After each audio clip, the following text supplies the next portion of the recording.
Welcome back to this edition of Have You Heard? I'm Grace Inicky. And I'm Cameron Alameda. We'd like to start off with Matthew Shannon with the sports. Welcome to Sports on Have You Heard, where we cover your favorite Lavaca County teams.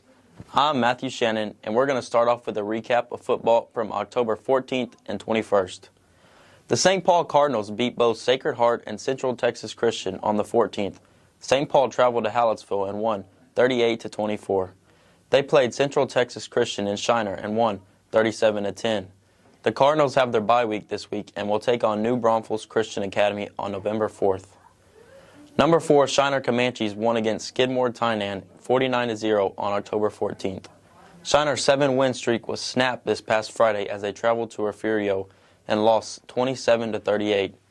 This is also the Comanches' only loss in district this season, as they are 4-1 in district. Shiner has their bye week this week and will play Kennedy on November 4th. The Sacred Heart Indians lost to St. Paul 38-24 on October 14th. This now puts the Indians with a record of 4-5 and a district record of 1-1. Sacred Heart has their bye week this week and will play Central Texas Christian on November 4th. The Hallettsville Brahmas won against Hempstead 41-0 on October 14th. The Brahmas then took their bye week this past week. The Brahmas are 6-2 on the season and 1-1 in district. They take on undefeated Hitchcock in Hallettsville at 7:30 to determine key placings in district. Now on to volleyball. The St. Paul Lady Cardinals won against Wilder in 3 sets on October 11th. They also beat Austin Waldriff in 3 sets on the 15th. The Lady Cardinals finished their season with a loss versus Hallettsville Sacred Heart. They finished 4th in their district. The Shiner Lady Comanches won against all 4 of their district matchups from October 11th to October 22nd. This includes key wins over Weimar and Flatonia. On October 25th, they faced Schulenburg and lost in 3 sets. This determined the district champions, and the Lady Comanches finished 2nd in their district with a record of 8-2. Sacred Heart Indianettes finished the regular season with a win over Shiner St. Paul in 3 sets. On October 18th, Jules Yannick had 7 kills with 4 blocks. The Indianettes finished 10-4 and 3rd in district. The Hallettsville Lady Brahmas won their past 3 district games from October 14th to 21st. This includes a key win over the number 3 seeded Industrial Cobras. These wins put the Lady Brahmas at a tie for 4th with Edna in district. This Tuesday, the Brahmas faced Tidehaven and won in 4 sets. The Lady Brahmas finished the season with a 15-21 record in district. Now to the weather with Dixie. Good afternoon, Lavaca County. I am Dixie Bland with the weather for the upcoming week.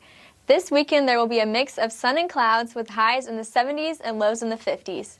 To start next week, you can expect lows in the 60s and highs in the 80s before another cool front again for the weekend. The area will also see a good chance of rain tonight as the front blows in. Have a great week in Lavaca County, and now let's send it back to Grace and Cameron. Starting Friday, October 28th, the Halloween Spectacular starting at 6 p.m., organized by Carl and Mary Wilhausen, and will be at the library in Yoakum. Guests are encouraged to bring lawn chairs and blankets for an evening featuring trick-or-treating, costume contest, a movie on the lawn, and other spooky attractions. Saturday, October 29th, Halloween on the Square from 3 to 5 p.m. at the Hallett Oak Art Gallery in Hallettsville. Treats and Halloween spirit will be shared outside the Hallett Oak Art Gallery in the Hallettsville Square. Moulton Chamber of Commerce annual pumpkin trail or trunk-or-treat will start at 5:30 p.m. to 7:30 p.m. Downtown Moulton ventured to the plaza in downtown Moulton with a trunk full of sweets for the town's annual trunk-or-treat event. The best decorated trunk wins a prize, and attendees are encouraged to bring non-perishable food items to be donated to the Lamb Charities.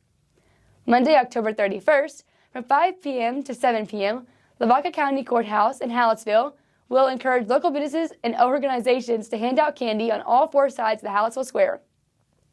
From 5 to 7 p.m., St. Peter Lutheran Church in Hallettsville, community members are welcome to collect sweets at the St. Peter Lutheran Church's 2nd Avenue parking lot. From 5 to 7 p.m., Shiner's First United Methodist Church in Shiner prepare a costume and candy basket for trunk-or-treating event in Shiner. From 5:30 to 6:30 p.m. in downtown Yoakum, trunk-or-treaters can meander through historical downtown Yoakum with stops at several local businesses for candy. Make sure to have some spooky fun and support Lavaca County this Halloween. Do you think they heard that?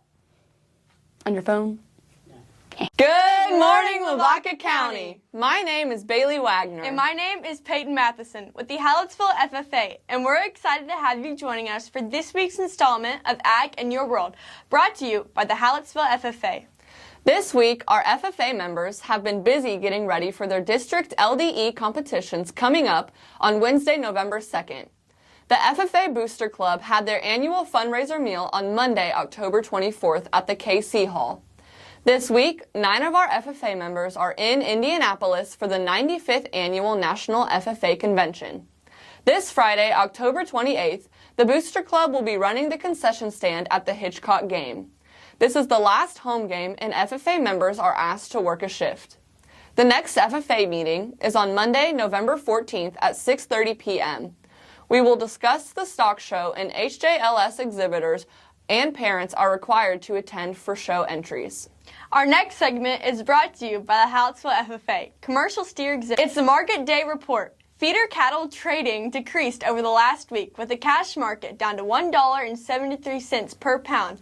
Live cattle are up to $1.45 per pound this week, and the corn market was way down this week to about $6.78 per bushel.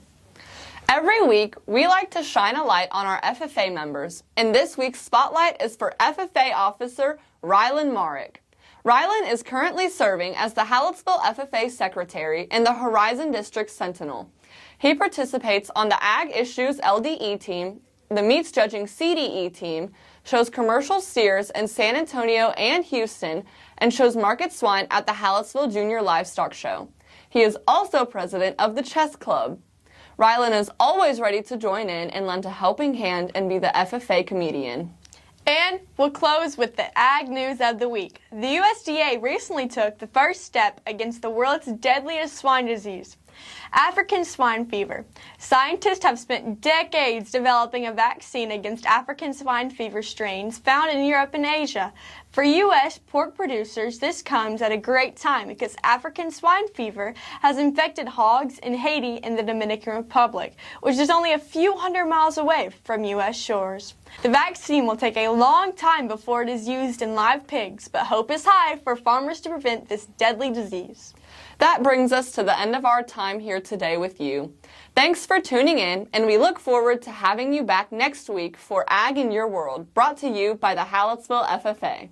Thank you for tuning in to Have You Heard. Once again, I'm Grace Inicky. And I'm Cameron Alamia. Make sure to tune in next time for Have You Heard. Also, if you, your business, or organizations have any upcoming news or events that you would like mentioned on Have You Heard, email us at bremanewsnetwork@hiscbramas.org or message us on Facebook.